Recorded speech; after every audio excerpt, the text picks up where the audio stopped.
What's up, everyone? Welcome to review on Bloodborne. Anyways, this game is a From Software and Japan Studios teamed cooperative developed game, and it's probably my game of the year. I didn't give it a perfect score because there are a couple things in there that caused it, and you'll see that in my review. Uh, but it's my game of the year because of the experience I had with the game. You know, it was creepy.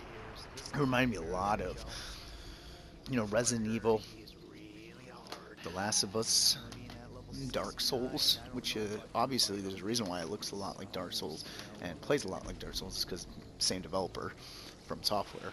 But it also reminds me a lot of Lords of the Fallen, a little bit slower pace, and Final Fantasy Type 0 HD, which is a really hard game.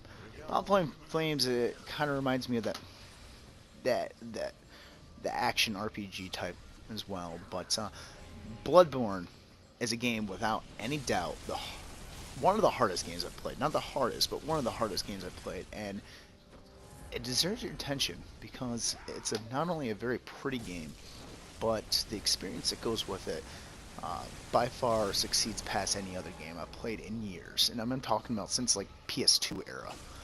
So, without any doubt, I'm going to go ahead and give this game a buy it, because it definitely does not deserve a fry it. So, with all due respect, peace out.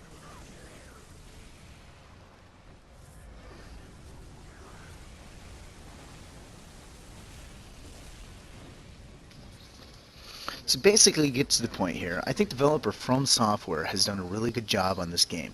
Heck, with the success of its release, or just announced over 1 million copies of the games have been sold worldwide, it only makes sense why in this review I give the game such high praise compared to others. First off, the game, yeah, still, with its love, has its flaws, and load times are still 40 seconds, and every time you die, and you will die a lot, it'll seem like an eternity for you to get back into the game. How should I put it? It's like the developer wanted you to stop and think about why you died due to the long loading times as punishment. But although the load times are probably the worst of the game, there are only a few game-breaking glitches that I caught as well. Sometimes I would honestly have to restart the game to get rid of them. But, to state the least, there were only a few, and like all games, there are bound to be a few. The overall gameplay was outstanding. I never did ever feel as though the deaths was due to my stupidity. In fact, every time I got fried to death, and every time I got sliced by an axe, or was smashed by a hammer, or even shot in the you-know-what, and died, I always seemed like it was because I deserved it. Although the mechanics are really easy to understand with the real-time action RPG elements, the game always had me coming on back with the altogether addiction that only had me wanting to get to the next boss and kill it.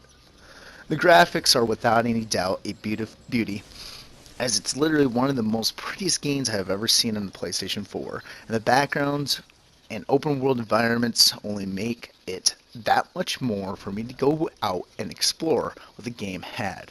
But personally, the 1080p 30 frames per second took the game from being an okay game to a gorgeous game that seemed to always shine wherever I wanted to go.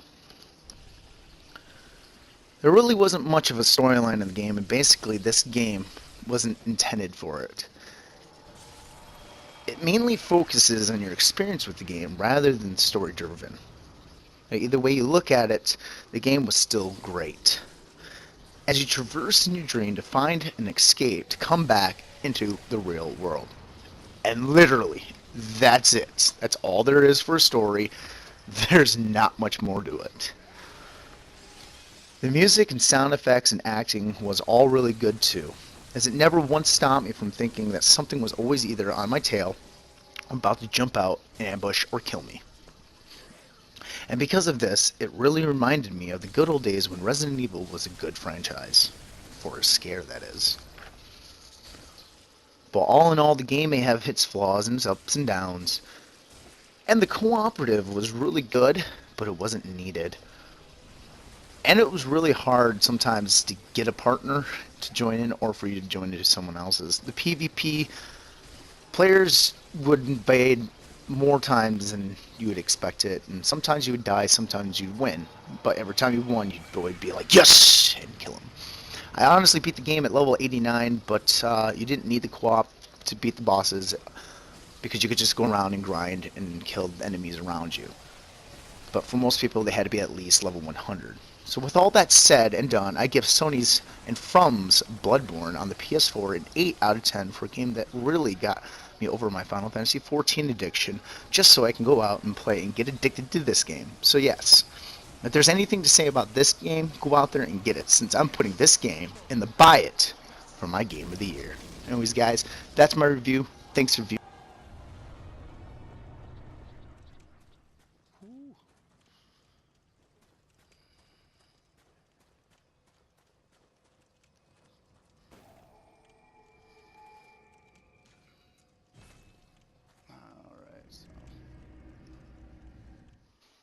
Last and not least, I forgot to let you guys know this game is really difficult. I mean, really, really hard. Not as hard as Dark Souls, but hard.